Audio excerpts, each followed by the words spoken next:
예, 안녕하세요. 매일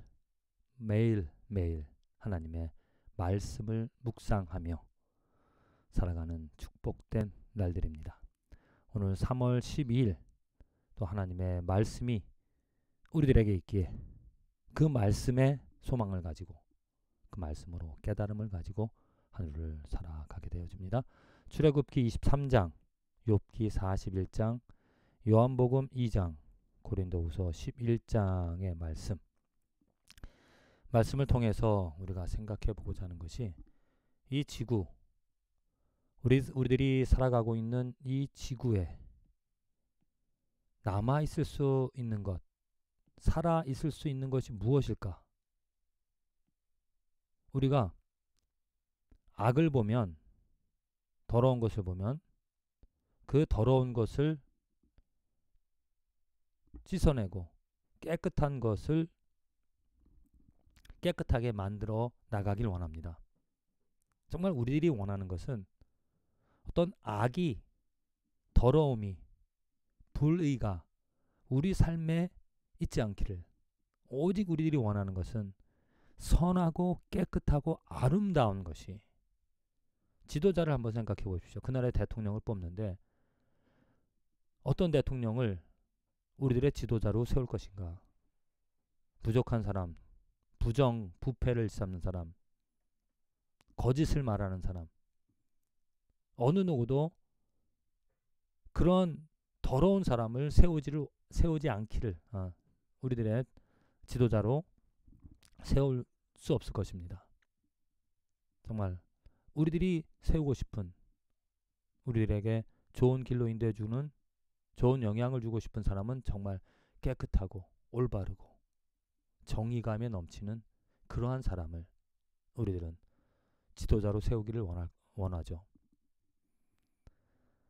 오늘 말씀을 통해서 정말 다시 한번 내가 이 세상에 나의 지도자, 나의 선생, 나를 이끌어갈 그 존재를 누구로 세워야 될 것인가 한번 생각해 볼 수 있는 그런 귀한 축복의 시간이 되었으면 좋겠습니다.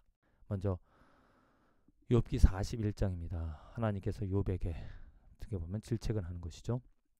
네가 의롭다고 하지만 네가 나에 대해서 얼마나 알고 있느냐. 그래서 오늘 그 리오야단이라는 존재에 대해서 말씀해 주시고 그것의 어떤 큰 능력, 그것을 내가 제어할 수 있느냐, 그것을 다스릴 능력이 있느냐 이렇게 물어봅니다. 하나님께 이 말씀을 통해서 욥에게 하나님께서 요구하는 것이 하나님의 존재, 하나님의 크기와 너의 존재, 너의 크기를 비교해 보라는 것이죠. 내가 아무리 의롭다 할지라도 하나님이 행하신 또 하나님이 가지고 있는 지혜, 하나님의 능력과 견주어 봤을 때 너의 것은 아무것도 아니다라는 그런 깨달음을 주시고자. 그래서 사나 죽으나 복이나 화나 어떤 것과 상관없이 그 하나님의 이름이 존중받아야 될, 오직 이 세상에 하나님의 그 영광만이, 하나님의 그 능력만이, 하나님의 그 이름만이 높임을 받아야 한다라는 것을 우리들에게 알려주고 있다는 겁니다. 아무리 거창하게 보이는 건물, 또 역사적으로 훌륭한 사람일지라도 감히 어떻게 우리가 하나님과 견줄 수가 있을까요?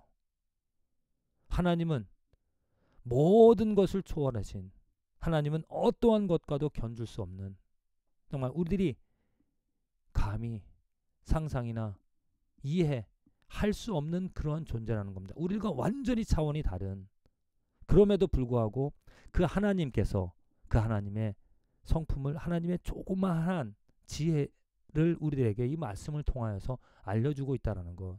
그래서 그 말씀을 통하여서 조금이라도,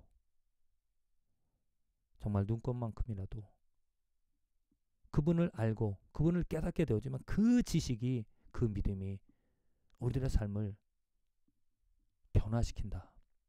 그 지식이, 그 믿음이 나의 더러움을 깨닫게 하고 나의 부족함을 깨닫게 하고, 이제 욥이 다음에 42절에 이제 회개를 하게 되어지는데 나를 무릎 꿇게 하고 오직 하나님만 거룩하신 하나님 당신만이 주님만이 주인이십니다. 경배 받으시기 합당하다라. 나는 없어지고 오직 하나님만 세워질 수 있는 그런 삶이 되어진다라는 거. 이제 출애굽기 23장 모세가 또 이제 하나님으로부터 법을 받고 있습니다. 그 법을 말하고 있는데 특별히 마지막 부분 23장 마지막 부분에 이제 우상을 섬기지 말라. 그러면서 오직 하나님만을 경배하라라고 말을 합니다. 그리고 세상 그 모든 그 수확물 중에 가장 좋은 것을 하나님께 바치라. 하나님께 드려라. 왜?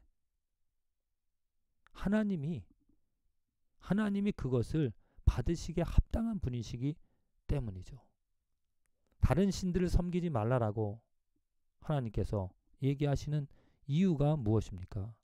그들의 신을 경배하지 섬기지 말며 그들의 행위를 본받지 말고 그것들을 다 깨뜨리며 그들의 주상을 부수고 내 하나님 여호와를 섬기라. 그리하면 여호와가 너희의 양식과 물에 복을 내리고 너희 중에 병을 제하리니. 자, 바로 왜 하나님께서 우상을 그 다른 신들을 섬기지 말고 오직 하나님만을 섬기라고 하시는 이유가 무엇이겠습니까? 우상과 다른 신들은 다 헛된 것이기 때문에, 능력이 없기 때문에, 아무리 좋아 보일지라도 하나님과 견주어봤을 때 아무런 어떤 능력도 아무런 것도 줄 수 없는 것이기 때문에 그것을 섬기지 말고 오직 하나님만을 섬기라라고, 하나님만을 경배하라라고 이스라엘 백성들에게 또 우리들에게 요구하고 계십니다. 요한복음 2장입니다. 오직 요한복음에 기록되어진 그 가나 결혼 혼인잔치에서 예수님께서 물을 포도주로 바꾸는 놀라운 능력, 그리고 성전을 정화하시면서 하시는 말씀이 이 성전을 헐라. 그것이 18절에 나와 있죠. 18절에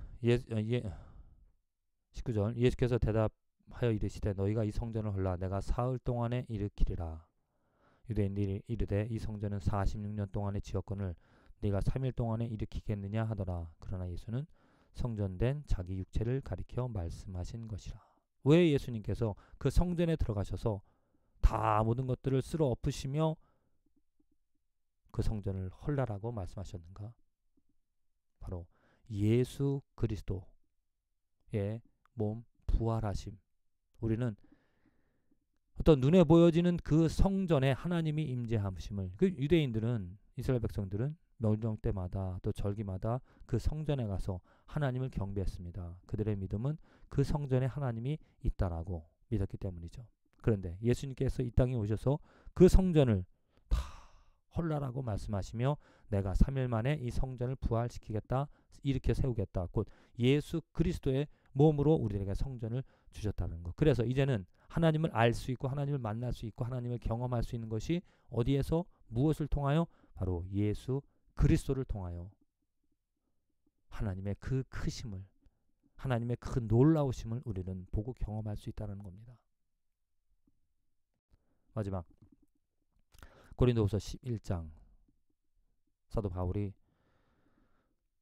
그 거짓 사도들과 다른 것을 말하며 자기가 열심히 정말 오직 예수 그리스도만을 위하여 여러 가지 어려운 말로 다 할 수 없는 그런 고통, 위험이 있을지라도 오직 그리스도의 복음을 전하였다라고 말을 하고 있다는 것입니다.